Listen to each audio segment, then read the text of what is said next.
জুলাই গণহত্যায় আনুষ্ঠানিক বিচার প্রক্রিয়া শুরু হয়েছে আন্তর্জাতিক অপরাধ ট্রাইব্যুনালে। এ মামলায় ডিএমপির সাবেক কমিশনার হাবিবুর রহমান সহ ৮ পুলিশ সদস্যের বিরুদ্ধে অভিযোগ দাখিল করা হয়েছে।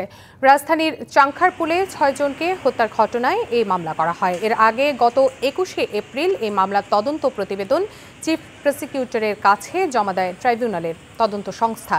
এদিকে আশুলিয়ায় ৬ মরদেহ পোড়ানোর মামলায় এরই মধ্যে তদন্ত শেষ হয়েছে। ২-১ দিনের মধ্যে প্রতিবেদন চূড়ান্ত করে জমা দেওয়া হবে বলে জানায় প্রসিকিউশন টিম জানিয়েছে, আদালত অবমাননার অভিযোগের ব্যাখ্যা দেননি সাবেক প্রধানমন্ত্রী শেখ হাসিনা।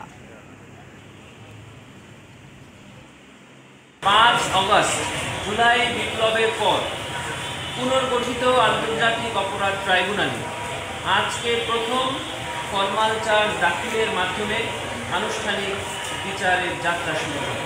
আমাদের এই আইন অনুযায়ী এই ফরমাল চার্জটি ট্রাইব্যুনালের কাছে যদি স্যাটিসফ্যাক্টরি মনে হয় তাহলে ওনারা এটিকে আমলে গ্রহণ করবেন। নগদ পেমেন্টে ৫০০ টাকা পর্যন্ত ক্যাশব্যাক আর লেনদেনে প্রতিদিন ডিপ ফ্রিজ এবং ঘন্টায় ঘন্টায় এসি টিভি সহ দারুণ সব গিফট।